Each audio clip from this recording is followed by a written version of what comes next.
pada bimbingan yang kita cintai ialah Rasulullah SAW. Dan selawat ini hendaknya bertanda bahwa kita menginginkan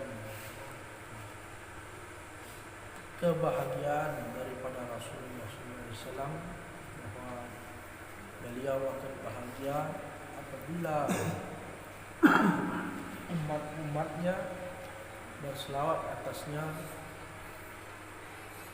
Dengan berselawat atasnya, maka Allah akan berikan kepada kita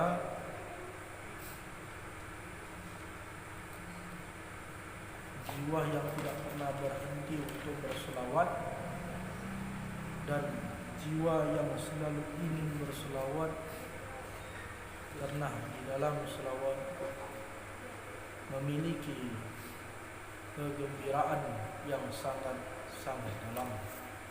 Alhamdulillah, dan di malam hari ini kita semua gembira dan dinamakan selawat yang kita bawa. Dan alhamdulillah, kegembiraan kita atau bahagianya kita di malam hari ini hendaknya sudah berbalas dan dibalas oleh Rasulullah SAW.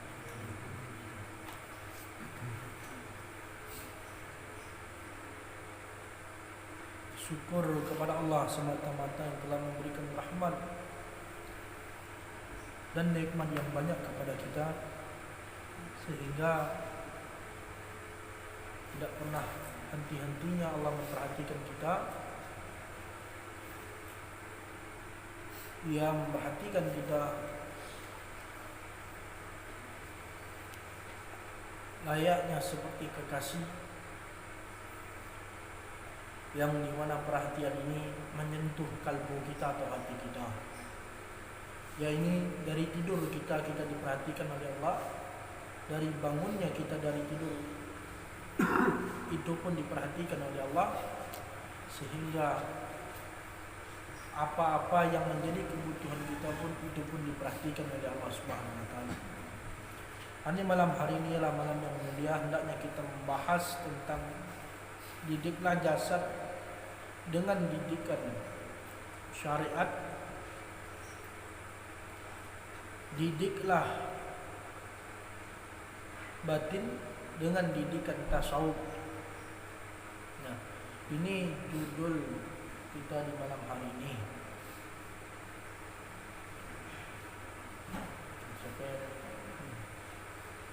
Jadi diulang lagi judul kita di malam hari ini, didiklah jasad dengan didikan syariat, dan didiklah batinmu dengan didikan tasawuf.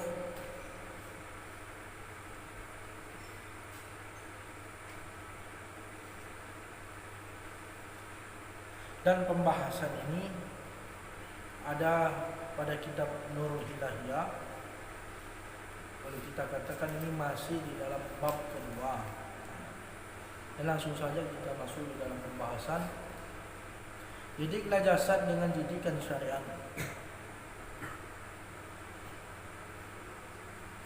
Artinya jasad akan dididik dengan peraturan-peraturan yang Allah berikan kepadanya.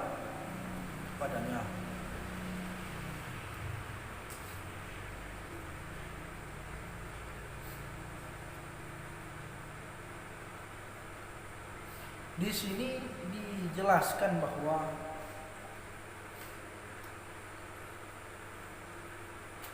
jasad harus dididik dan haruslah diperindah.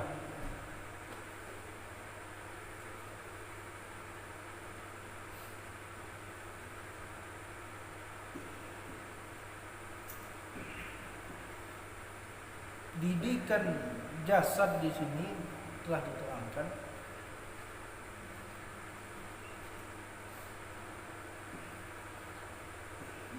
adanya seseorang yang telah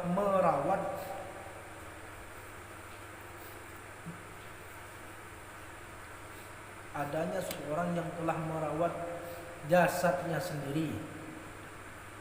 Apakah yang dirawatnya?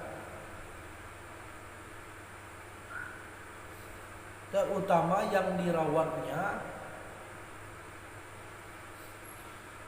adalah akal.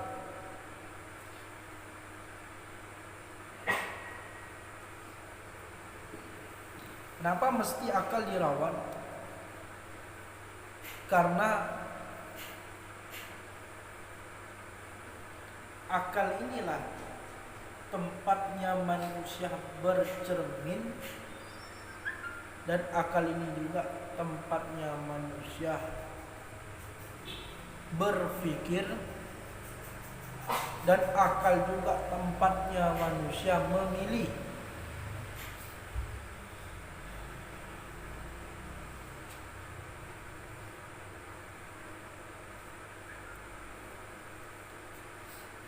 Fungsi akal di sini ialah merespon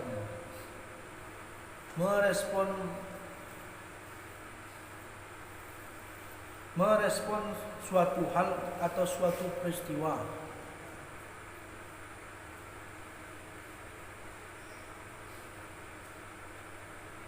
Di dalam peristiwa yang kita temui, baik peristiwa itu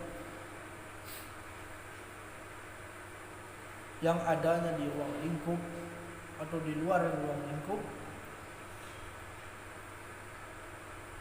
mestilah di situ akan muncul yang namanya akal yang mengajak kita menilai daripada peristiwa tersebut.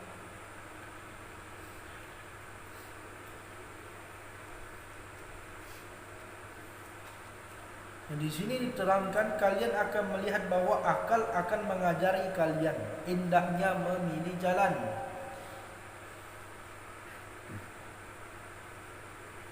Dan diterangkan bahwa orang yang tidak buta akalnya, maka jalan akan dilihatnya, dan orang yang buta akalnya, jalan tidak akan dilihatnya.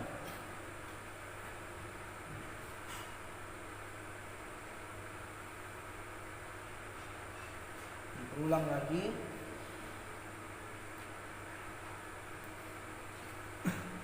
Orang yang tidak buta akalnya, maka jalan pun akan terlihat baginya. Orang yang buta akalnya, maka ia tidak bisa melihat jalan tersebut.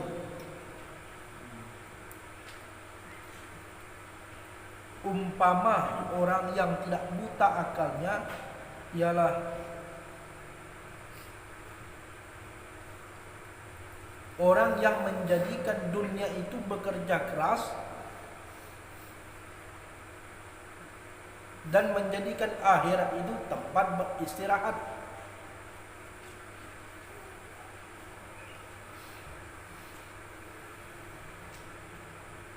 Terutama bekerja keras di sini diartikan dia merawat dirinya, selain dia merawat akalnya, dia juga merawat zahirnya, dan dia perindah zahirnya ini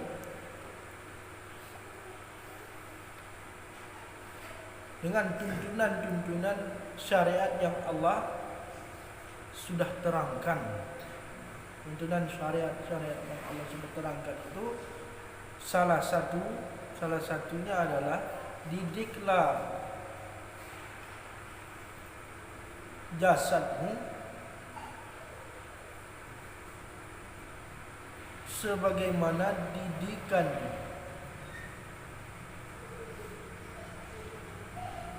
para aulia, para kekasih Allah, yang dimana dia jadikan jasadnya itu sebagai tempat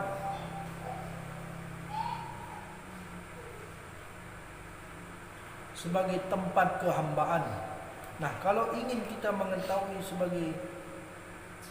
ingin mengetahui maksud dari tempat kehambaan ini adalah seorang hamba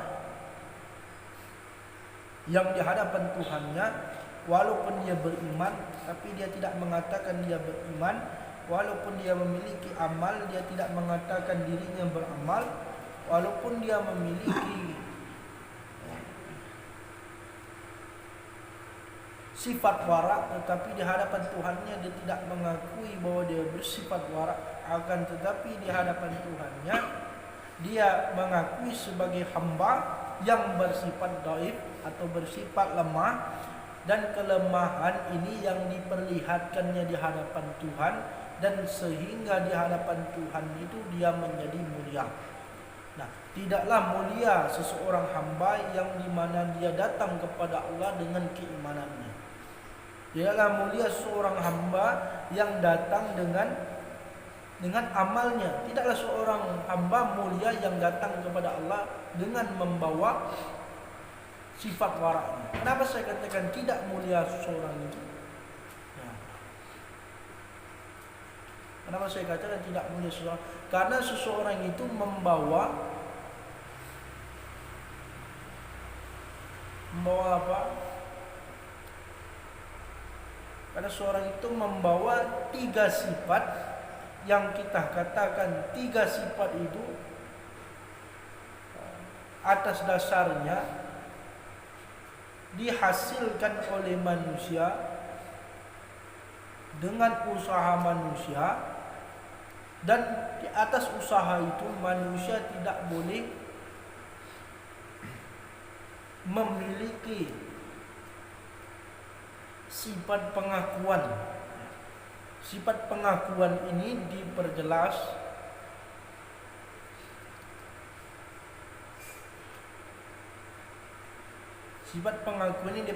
bahwa seseorang hamba sedikit-dikit mengakui hendaknya sifat yang 3 tadi itu semua atas dasar daripada pekerjaannya.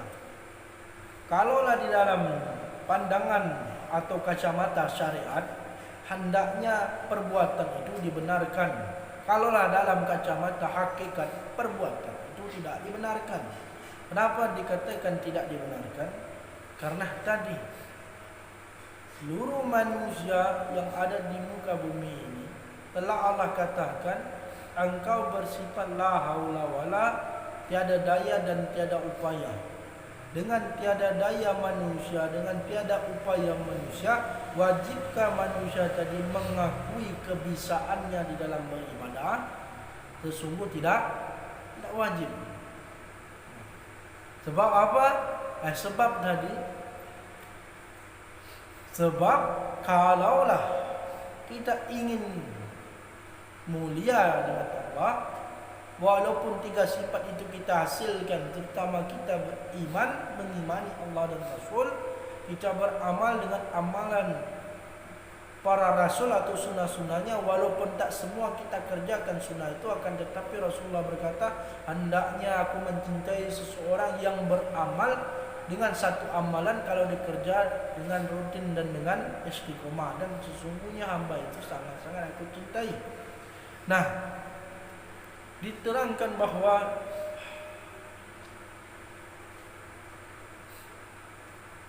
apabila kita ingin mulia di mata Allah, walaupun sudah memiliki 3 sifat keimanan dan amal dan wara, hendaknya kita berjumpa kepada Allah haruslah dengan sikap kehambaan. Artinya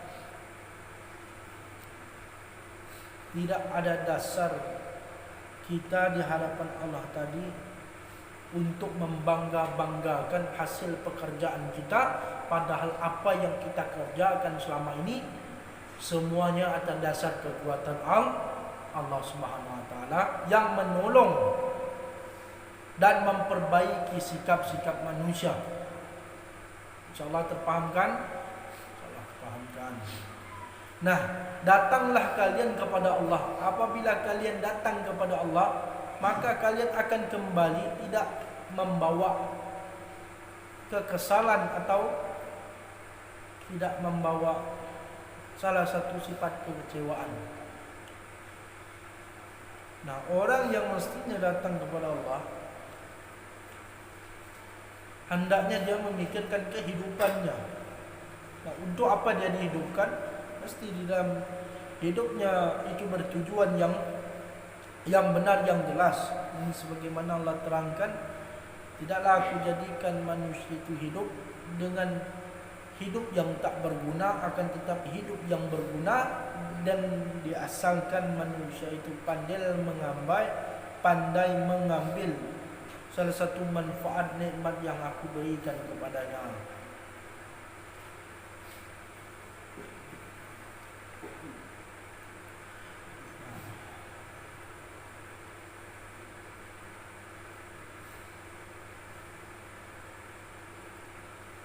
Di sini diterangkan orang yang tidak bisa melihat itu adalah orang yang buta akalnya di dunia. Layaknya seperti terombang-ambing di dalam lautan.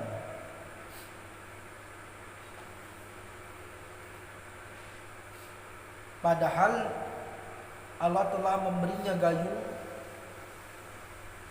untuk menepi atau mencari tepi-tepian untuk menyelamatkan dirinya. Tetapi dia malah membuang gayung itu, dan dikatakan gayung tersebut tidak berfungsi untuk membawanya ke tepian atau tidak berfungsi untuk menyelamatkannya. Nah, ini salah satu tabiat orang yang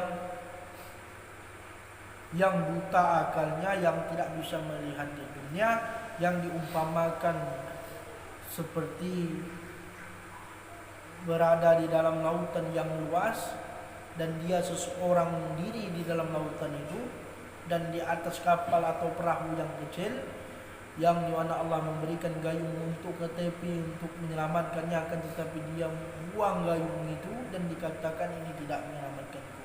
Nah, itulah orang-orang yang buta akalnya, dan itulah sebuah perumpamaan.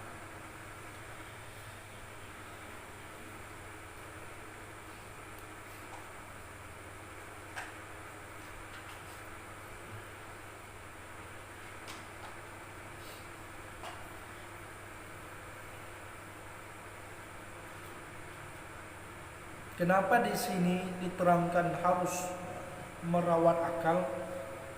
Nah, akal di sini terbagi menjadi dua. Akal li nafsu dan akal nurani.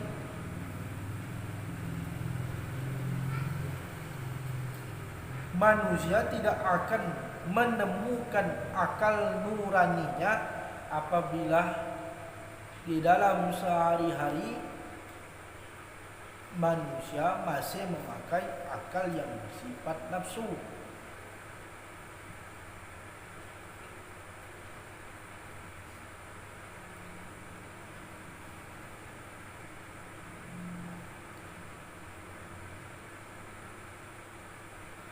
Kenafsuan di sini telah diterangkan bahwa dia akan merusakkan pemikiran manusia.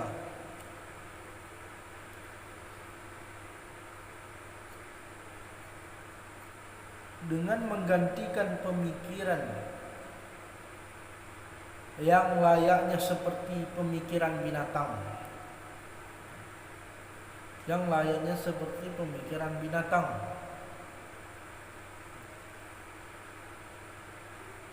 Dan dia berpikir di dunia ini dengan cara binatang. Apa saya katakan dengan cara binatang? Ya jelas, sebab dia menghancurkan dirinya sendiri, atau dikatakan dia menzalimi dirinya sendiri. Perbuatan yang menzalimi dirinya sendiri itulah perbuatan yang datangnya daripada akal atau pemikiran yang bersifat binatang. Kalaulah tidak ingin mengetahui yang namanya sifat binatang atau sifat nafsu ini, dia mengajak kamu dalam perbuatan yang mencelakakan dirimu sendiri. Apabila dia sudah mengajak kamu untuk pergi kepada perbuatan yang mencelakakan diri kamu sendiri, apabila kamu sudah pergi bersamanya dan sehingga perbuatan itu pun terlaksanakan, artinya perbuatan yang menzalimi atau perbuatan yang mencelakai diri sendiri itu terlaksanakan atau sudah dilaksanakan perbuatan itu, lalu saat itu nafsu itu pergi meninggalkan kamu, dan saat itu nafsu itu berkata kepada kamu, aku berlepas tangan kepada kamu, sesungguhnya aku tidak mengikuti apa yang telah kau kerjakan. Nah, maka ada gambaran perbuatan yang menyesali diri. Perbuatan yang menyesali diri itulah hukumnya perbuatan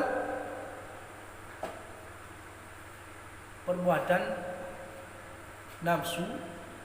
Saya katakan lagi, perbuatan nafsu yang mengajak kamu dalam berbuat untuk menzalimi diri kamu sendiri, dan ketika perbuatan itu terlaksanakan, hendaknya nafsu saat itu lari meninggalkan kamu, sehingga dia berkata kepada kamu, sesungguhnya aku angkat tangan dan tidak mengikuti apa yang kamu kerjakan. Dan salah satu perbuatan itu adalah menyesali diri terhadap perbuatan yang telah kita lakukan. Nah, kalau ada di antara kita dan lalu adanya sifat yang selalu menyesali diri atau diri sendiri menyesal, kenapa tuh perbuatan yang tidak diridhai oleh Allah telah aku lakukan. Nah, di saat itu apabila kau menyesal padahal perbuatan itu sudah kau laksanakan, dan tanpa sadar di saat itu nafsu telah meninggalkan kamu dan tidak bertanggung jawab terhadap apa yang kamu kerjakan. Paham? Nah, apabila ada pada diri kita, maka bercerminlah. Apa saya katakan bercermin? Kita hidup di dunia harus mempunyai nilai, terutama nilailah diri sendiri dan bukan nilai orang lain. Kau kerja di dunia hanya untuk mengusik urusan orang lain, untuk menilai orang lain. Padahal ketika kau usik orang lain, engkau nilai orang lain, kau itu bukan semakin mulia, kau itu bukan semakin dipuji Allah, malah semakin dihinakan oleh Allah. Malah hidupmu pun disulitkan oleh Allah. Sulitnya ibadah itu salah satunya. Sulitnya rezekimu itu salah satunya. Apalagi? Sulitnya kamu untuk berbuat baik dalam sehari-hari itu salah satunya.